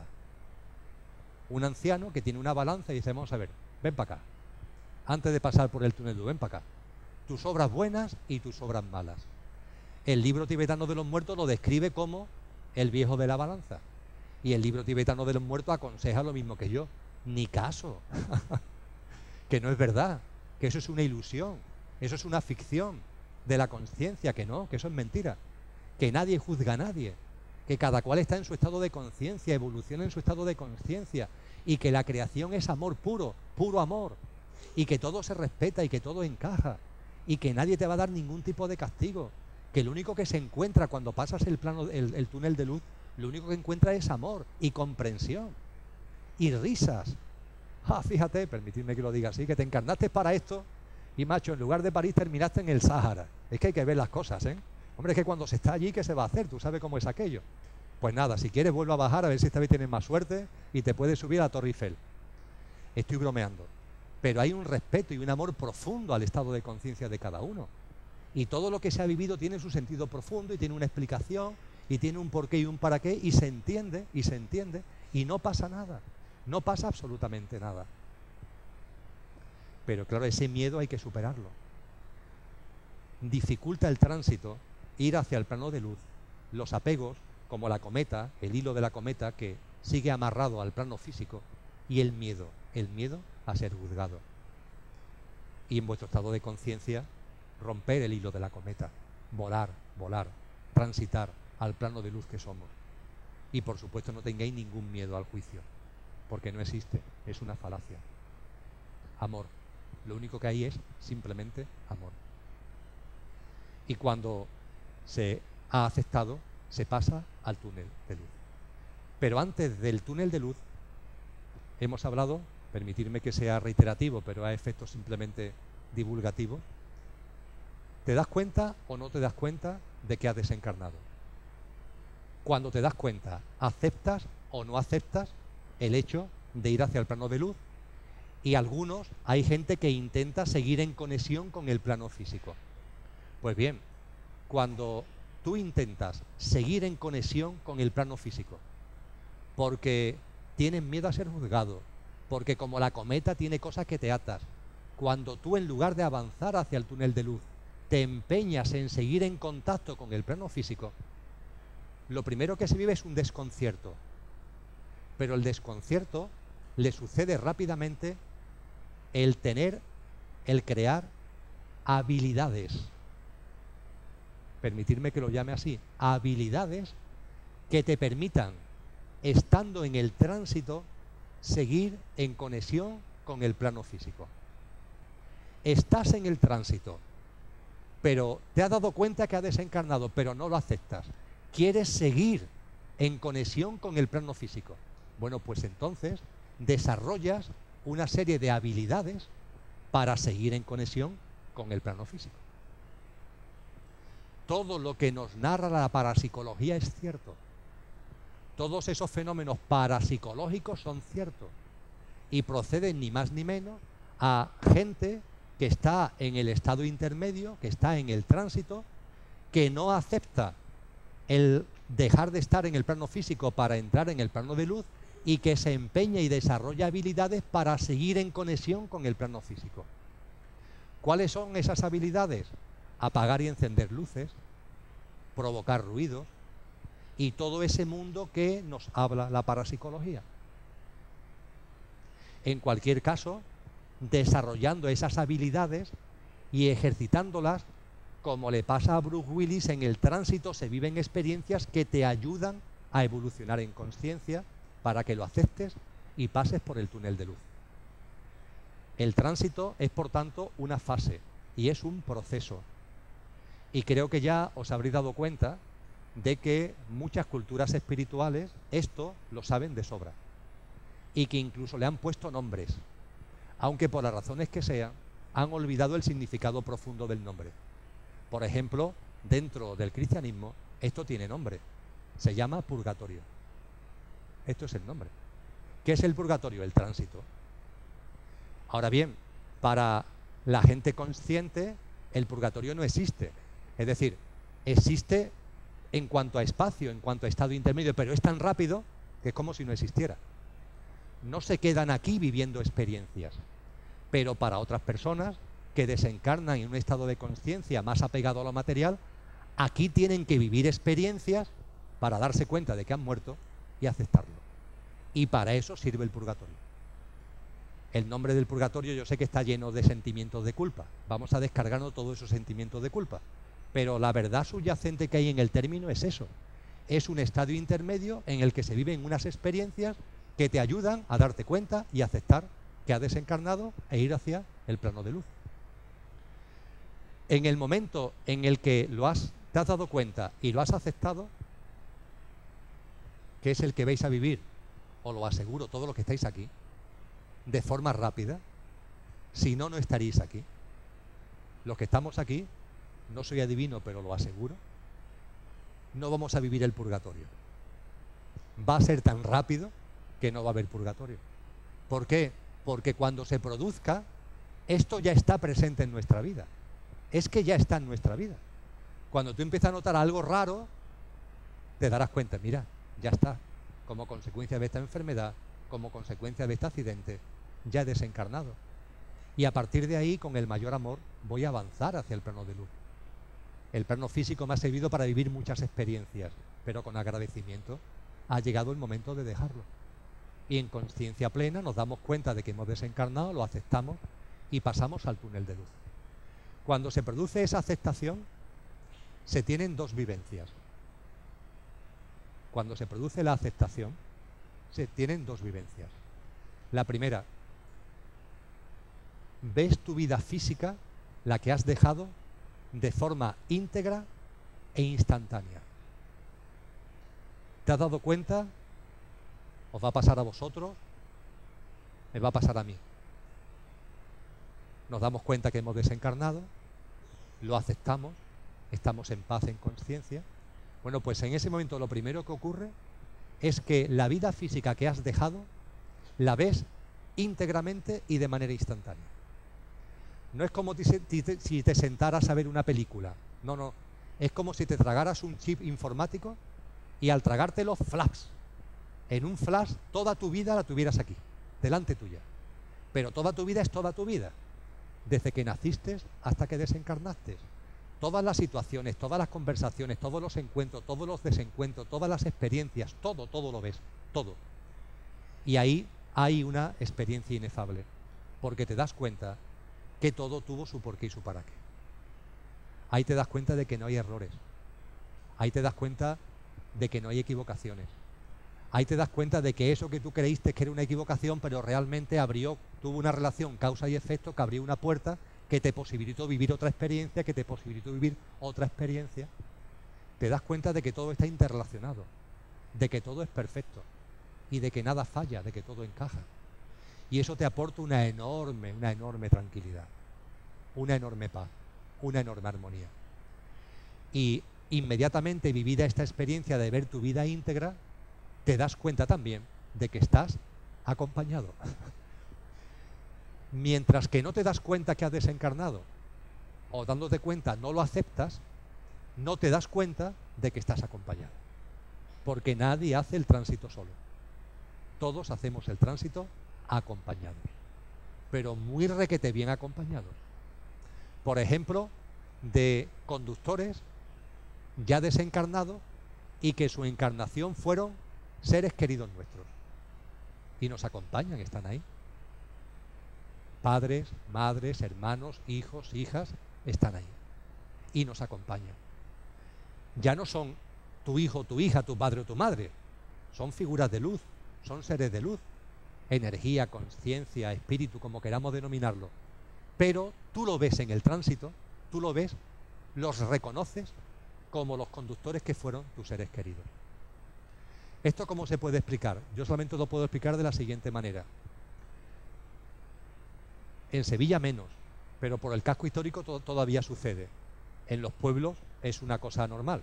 Tú vas paseando por la calle, a la 1 de la tarde, a la 1:30, en las casas se está haciendo la comida. Es la hora de preparar la comida. Y el olor de la comida pasa de la casa a la calle.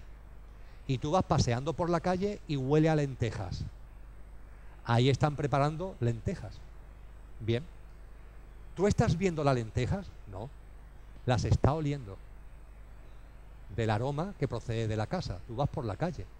Hay una pared por medio. El aroma sale por la ventana, pero tú no ves las lentejas. Tú las estás oliendo. Pero sin embargo las ves. En tu cabeza aparecen las lentejas. La imagen de las lentejas aparece. El olor te lleva a la imagen. Y estás viendo las lentejas. Las estás viendo, ¿no? Pero las estás viendo. Bueno, pues con los conductores, seres de luz, que han estado encarnados en seres queridos fallecidos, sucede lo mismo. Ya no tienen materialidad física. Tú no lo estás viendo físicamente porque no tienen nada físico. Sin embargo, los percibes. De la misma forma que percibes las lentejas, aunque no las estés viendo. Exactamente igual. Percibimos la presencia de conductores de seres queridos fallecidos y percibimos la presencia de, permitidme que lo diga así, nuestros guías espirituales. Si los tenéis, claro. El que más y el que menos tiene su guía espiritual o sus guías espirituales. O sea, aquí en Sevilla la gente tiene mucha devoción por vírgenes, por santos. Bueno, pues, aunque os parezca increíble, esos santos, esos referentes espirituales están ahí. No son como tú pensabas que eran, pero están ahí y te acompañan y te facilitan ese acceso al túnel de luz en calma, en paz y en armonía. Por tanto, lo hacemos muy bien acompañados. Sabéis que hay personas que tienen el don de, en este plano, entrar en contacto con gente que ha desencarnado y que están dentro del tránsito y no son capaces de avanzar hacia el plano de luz. Por su estado de conciencia no se dan cuenta o no lo aceptan y se quedan, permitidme que lo diga así, pillados. Que nunca es pillado, porque aunque sea lentamente siempre se va evolucionando en conciencia. Pero que se quedan, por así decirlo, pillados. Y desde este plano tienen el don, el talento y el amor para entrar en contacto con ellos. Claro, cuando el estado de conciencia es el que es, se le diga lo que se le diga no sirve para nada. También es verdad que desde este plano tenemos que tener mucho respeto al proceso conciencial de cada cual, porque esa persona está viviendo el tránsito que necesita en su proceso conciencial evolutivo. Pero una cosa que suele ser determinante es cuando se le susurra, cuando se le dice, mira a tu alrededor, has desencarnado, acéptalo y mira a tu alrededor porque estás muy bien acompañado. Mira las figuras de luz. Y hay gente que entonces lo ve. Entonces ve la figura de luz.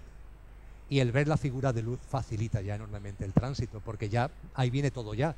Ya te has dado cuenta que has desencarnado, el estar acompañado facilita que aceptes y el propio acompañamiento hace que te vayas acercando al plano de luz en paz, en armonía y en tranquilidad. Insisto, no tengo ninguna duda de que los que estamos aquí, cuando desencarnemos, vamos a vivir esto con mucha rapidez. En mi experiencia, el 29 de noviembre del año 2010, en 2 horas estaba en el túnel de luz. En 2 horas. Viví la experiencia de ver mi vida física anterior, viví la experiencia de sentir, de comunicarme con mis seres queridos fallecidos, mi padre y mi madre, mis guías espirituales, entre comillas, el tenerlo también conmigo, el tenerlos delante y el disponerme a hacer con ellos el tránsito. Y es de esa forma como accedemos al otro plano, pasando por el túnel de luz. Y vamos a entrar en la última parte para concluir a esto de las 8:30, que es el post-tránsito. ¿De acuerdo? Nota a pie de página. Estando en el tránsito, cuando por los motivos concienciales que he explicado, el tránsito se alarga mucho, mucho, mucho, mucho, y mucho es mucho, décadas, siglos. ¿Es posible volver a encarnar desde el tránsito al plano físico? No desde el plano de luz, sino volver a encarnar, volver a nacer en otro coche, en otro cuerpo, en otro yo físico, mental y emocional. ¿Es posible desde el tránsito volver a encarnar en el plano físico? Sí es posible. Sí es posible. No obstante, poneros en las circunstancias. Es un ser con un estado de conciencia donde hay tanto miedo o donde hay tanto apego a lo material o ambas cosas que no es capaz de evolucionar hacia el estado de luz y que se empeña en volver al estado físico. Es un estado de conciencia, dicho descriptivamente, en el libre albedrío, cada cual tiene respeto a tener el que sea, pero es un estado de conciencia muy denso, muy denso. Pues bien, desde ese estado de conciencia denso, con ese estado de conciencia denso, es posible volver a encarnar. Eso sí, la experiencia vital que se desarrolla, las experiencias que se desarrollan son muy densas. Son experiencias muy densas conciencialmente. Quizás a estas personas que viven así, que se han encarnado desde el plano del tránsito, desde el estadio del tránsito, con esa densidad conciencial, esa es a las que se refirió Cristo Jesús en esa parte de los evangelios donde se le acerca un joven y le dice: maestro, quiero seguirte, quiero ir contigo. Y él le dice esto tan famoso de: ven y sígueme. Ven, ¿quieres venir conmigo? Ven y sígueme. Y le dice el joven: bueno, pero espera, porque mi padre ha muerto y lo tengo que enterrar. Lo tenemos que enterrar. Y ese Cristo Jesús, que es divinidad personificada y amor personificado, vaya con el nombre, que es divinidad personificada y amor personificado, le contesta: deja que los muertos entierren a sus muertos. Deja que los muertos entierren a sus muertos. En los procesos de meditación y de introspección, lo que he sentido es que la descripción de Cristo Jesús es a personas que están viviendo un estado de conciencia muy denso, extremadamente denso, y cuya encarnación no se ha producido desde el plano de luz al plano físico, sino desde el estadio intermedio, desde el propio purgatorio, desde el propio tránsito, habida cuenta de que por su estado de conciencia no evolucionaban hacia el túnel de luz. Y en ese estadio de conciencia tan denso se reencarnan. Yo tengo un amigo psicólogo, un buen psicólogo, por cierto, muy buen psicólogo, y con muchos años de experiencia, que al compartir esto con él me dice: Emilio, ya está, ya entendí la razón de la psicopatía. No la había entendido. Dice: llevo años en la psicología analizando y estudiando el comportamiento psicopático, los psicópatas. Personas que disfrutan, por ejemplo, originando dolor en los demás, martirizando a los demás, y que disfrutan y que gozan con eso. Son estados de conciencia muy densos. Y esos estadios de conciencia se dan en personas que, en su estado de conciencia, repito, con el mayor respeto, desde el tránsito, encarnan otra vez en el plano físico. Y esas personas, por supuesto, porque todo en la creación impulsa la evolución, pero es una evolución farragosa, dificultosa. Y en el plano físico, vueltos a encarnar en el plano físico, por supuesto que pueden evolucionar, pero es una evolución dificultosa, farragosa. Pero nosotros estamos en lo que estamos, plano de luz. Y hemos pasado el túnel de luz y entramos en el plano de luz. Bien, pues también de forma muy didáctica y muy coloquial, ante vosotros se abren dos alternativas. Ya estamos en el plano de luz, ¿eh? Ante nosotros se abren dos alternativas. La mayoritaria, digo mayoritaria porque es la que todavía la humanidad sigue mayoritariamente. Te sigues viendo con una identidad. La todavía minoritaria, no te ves con ninguna identidad. Estas son las dos alternativas. Identidad sí, identidad no. Me explico. Identidad sí. Llegas al plano de luz y por supuesto te has dado cuenta que has desencarnado, lo has aceptado y ya no tienes ninguna identidad física y material, pero te sigues viendo con una identidad álmica o espiritual. Te sigues viendo como algo, te sigues viendo como alguien. Coloquialmente a esto se le llama la experiencia de alma. Te ves como un alma. Las escuelas espirituales más antiguas, que se hunden en la noche de los tiempos, han llamado al alma siempre alma-personalidad. Alma-personalidad. No se han quedado con la palabra alma, sino alma-personalidad. Y al verte como alma, te ves con una historia personal. No física, pero álmica. Es decir, te ves como un alma que has encarnado en tu anterior vida como fulanito o como menganito, que te has relacionado con otras almas que habían encarnado también a la par contigo en esa vida física, pero que has vivido en otras encarnaciones otras vidas físicas. Entonces te ves con una historia personal álmica, una cadena de vidas que tú como alma llevas viviendo, encarnando hoy en hombre, hoy en mujer, viviendo unas experiencias, otras experiencias, en una época, en otra época, relacionándote con unas almas, con otras almas, formando familias de almas que vivís experiencias conjuntas. ¿Te ves así? No tienes una identidad física, eso ha quedado atrás, pero te percibes con una identidad álmica, un alma personalidad, con su historia personal y su sistema de relaciones, sistemas familiares, constelaciones familiares, pactos de amor entre almas. Y como consecuencia de eso, de esa experiencia álmica, esa identidad álmica que tú te estás dando a ti mismo, y como consecuencia de las experiencias que has vivido, que te llevan a vivir nuevas experiencias, y como consecuencia de los acuerdos y pactos de almas habidos, que te llevan a vivir nuevos pactos y nuevos acuerdos, desde el plano de luz vuelves a encarnar. Eso es lo que venimos haciendo los seres humanos, los conductores que somos. Al llegar al plano de luz, nos contemplamos con una identidad álmica. Ese alma tiene su trayectoria, tiene su historia, tiene sus experiencias vividas y como consecuencia de eso sus experiencias por vivir. Y volvemos a encarnar al plano humano. Eso sí, desde el plano de luz, desde ese plano inefable que nos permite reencontrarnos al menos parcialmente con lo que realmente somos.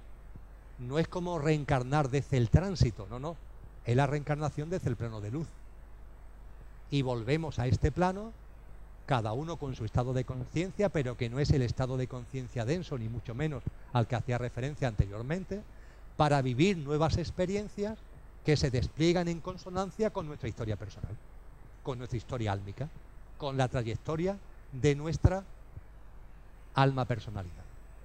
Y esto para muchas personas es importantísimo, porque en ese plano de luz le permite encontrarse, convivir, compartir y ponerse de acuerdo para volver a encarnar con las almas de los que fueron sus seres queridos, que también se ven como almas. Y esto produce encuentros maravillosos, encuentros de amor, encuentros enormemente emotivo si allí hubiera el mundo emocional que aquí tenemos. Y vuelves a encarnar. Y lo mismo, el alma que fue tu padre ahora va a ser tu hijo, o va a ser tu mejor amigo, o va a ser tu pareja, yo qué sé. Y se cambian los roles, pero se siguen viviendo y compartiendo experiencias, todo ello en un proceso conciencial tuyo de avance en tu estado de conciencia. Y esto es lo que hemos venido haciendo. Casi todos los seres humanos. Pero ahora bien, en el plano de luz se abre otra alternativa, que para muchas personas hablar de ella entra yuyu. Oye, pues ya está, no te preocupes. Tú te ves como alma, con identidad álmica, vuelves a encarnar y además vas a compartir con lo que han sido tus seres queridos en esta vida, aunque cambiando los roles, y sigues viviendo en el plano físico nuevas experiencias. Hay personas que lo que sienten es esto en consciencia. Y perfecto, perfecto. La rueda de encarnaciones puede prolongarse en el tiempo, no hay ningún tipo de problema. Pero eso sí, se abre una segunda alternativa, la no identidad. No te ves con ninguna identidad, ni física, ni álmica, ni espiritual, ni individual, ni colectiva. Dicho de una forma que me vais a entender todo, el libro de este gran monje benedictino llamado Willy Giggers, la ola es el mar. La ola es el mar. La no identidad, ¿qué significa? Que se acabó. Que ya te dejaste de ver como ola. Pero vamos, ni física, ni álmica, ni espiritual, que no, que tú eres el océano. Que tú no eres ola, eres el océano. Pero claro, para ser el océano, para ser el todo,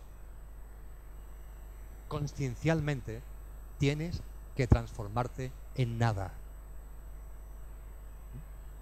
Para ser el todo, consciencialmente tienes que transformarte en nada.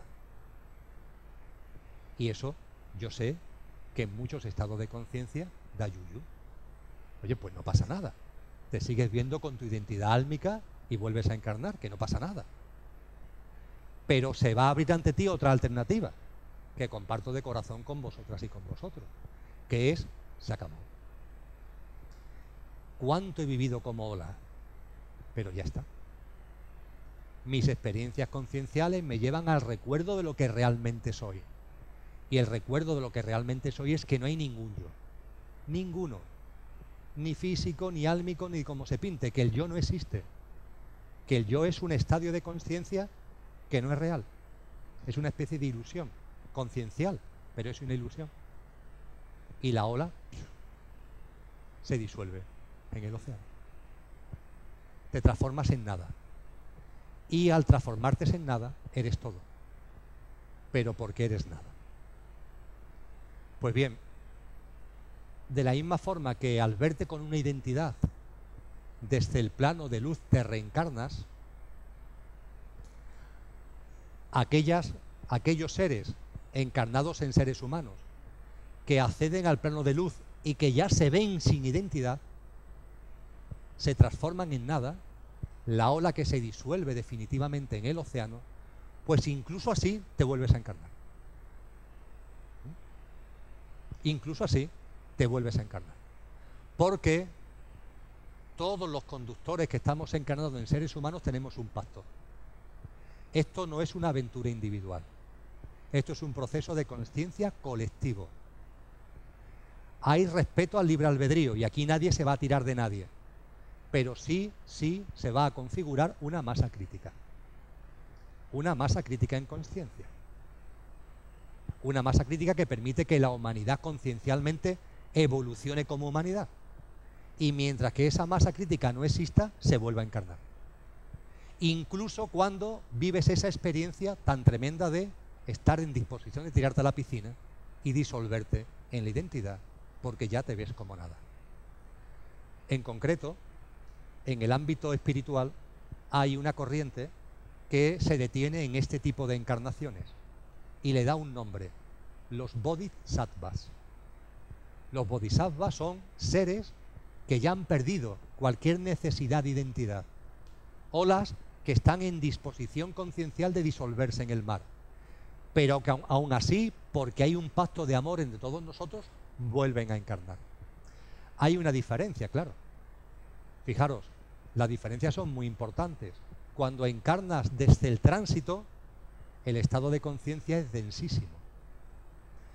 Cuando encarnas desde el plano de luz, viéndote con una identidad álmica, encarna con un estado de conciencia más lúcido para vivir unas experiencias que tienen que ver con tu historia personal álmica.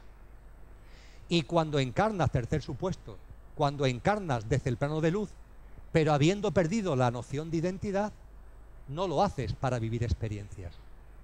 No tienes ninguna experiencia que vivir, porque ya no te ves como nada. Ya no hay ninguna trayectoria personal. Ya no hay nada que tú tengas que vivir, no. Esa encarnación se realiza solamente por amor. Es consecuencia del pacto de amor entre nosotros. No hay ninguna razón individual, ninguna razón tuya, no, no. Es una encarnación puramente por amor.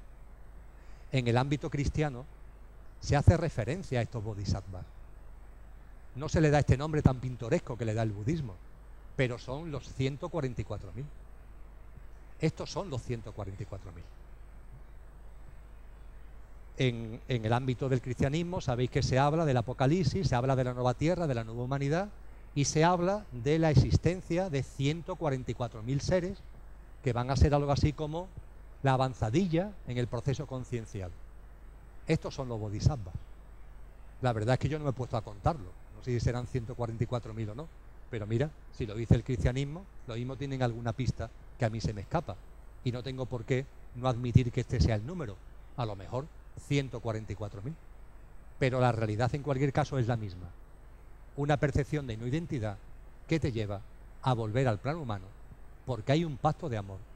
Desde el inicio de la humanidad hay un pacto de amor, que esto no es una aventura individual, sino que es una aventura colectiva, y vuelves a encarnar, puramente por amor. Y viven su vida aquí, puramente por amor, viviendo en amor y compartiendo en amor. Tantos guías espirituales, tantos maestros, tantos yogis, tantos buddhis, etcétera, etcétera, se mueven en el ámbito de este tipo de encarnación. Y bien, he concluido. Y concluyo con la encuesta del Instituto Gallup, porque tengo muy buena memoria. Y os dije al comenzar que iba a hacer referencia al final a esa encuesta, de las que os di ya un dato. La enorme cantidad de americanos que han tenido experiencia cercana a la vida, 5 millones. Bueno, pues permitirme ahora que termine volviendo a la encuesta con otro dato de esa misma encuesta. Y es posiblemente una pregunta que la mente, que es muy inquieta, estará ahí en vuestra cabeza dando vueltas. Y cuando se mete uno en el tránsito, ¿cuántos avanzarán fluidamente hacia el plano de luz? ¿Y cuántos se quedarán atorados ahí en el purgatorio? ¿Hay alguna cifra? ¿Hay algún dato que nos sirva de referencia? Pues lo hay. Lo hay. Y lo da esa encuesta. Lo da esa encuesta. Esa encuesta de los 5 millones de norteamericanos y norteamericanas no encuestó a los 5 millones, pero encuestó a una muestra muy significativa. Y hay un dato precioso. ¿Cómo viviste ese momento? Pregunta. ¿Cómo viviste ese momento? Tú que has tenido experiencia cercana a la muerte, ¿cómo lo viviste? ¿Cómo lo recuerdas? Y como consecuencia de eso, ¿has perdido el miedo a la muerte o no? En el 96%, el 96%, para los menos duchos en matemáticas, de cada 100, 96, para el 96%, es decir, casi para todo el mundo, lo digo para que nos quitemos miedo, para casi todo el mundo, fue una experiencia llena de gozo, una experiencia llena de paz y una experiencia llena de armonía. Después volvieron, cada uno tiene sus razones, las mías las encontraréis en el libro, para eso voy a tener que leer el libro. Cada uno tiene las suyas, pero volvieron porque hay unas razones, las que sean. Pero mientras que vivieron la experiencia, la vivieron. Vivieron lo que es desencarnar, vivieron lo que es ver tu vida, vivieron lo que es ver el acompañamiento de tus seres queridos, vivieron lo que es el incluso estar ya metido casi en el túnel de luz. Y eso, el 96%, 96 de cada 100, lo recuerdan como una experiencia de gozo, de armonía y de paz. Y responden diciendo que han perdido por completo el miedo a la muerte. Que no es que la estén deseando, porque se han dado cuenta de que la vida merece la pena ser vivida, pero han perdido por completo el miedo a la muerte, porque han comprobado que es ni más ni menos que una puerta que se abre para pasar a otra habitación de la vida y que el tránsito que hay intermedio es un tránsito de luz, de gozo y de armonía. Y han perdido por completo el miedo a la muerte. Y hay un 4%, es decir, de cada 100, 4, que dicen que no, que todo lo contrario, que fue una experiencia desconcertante, dolorosa y llena de sufrimiento. Y que le aterra volver a vivirla y que le tiene mucho miedo a que se produzca en su vida ese momento que se llama muerte, porque es tremendo, porque lo pasaron muy mal, por las razones que fuera volvieron, pero que lo vivieron fatal. Normalmente lo del 96% saben por qué volvieron, lo del 4% no. Y lo que ese 4% narra es el tránsito como una experiencia llena de desasosiego, llena de desconcierto y llena de dolor. Detrás de ese 96%, de ese 4%, ¿qué es lo que hay? Estado de conciencia. ¿Y el estado de conciencia de qué depende? De cada uno. Cada uno tiene su estado de conciencia y cada uno impulsa por las experiencias la evolución de su estado de conciencia. Por tanto, amigo y amiga, ya sabéis, 5 minutitos al día, 1 minutito al día, 5 minutitos al mes, pero no huyáis de la muerte, de verdad. Forma parte de la vida, perderle el miedo, que vuestro estado de conciencia siga siendo el que es, en situación de vivir ese momento en armonía, en gozo y en consciencia, y vamos a seguir disfrutando, mientras tanto, en esta vida, discerniendo sobre la muerte, pero para gozar el aquí y ahora, que es esta vida y la vida misma. Muchísimas gracias.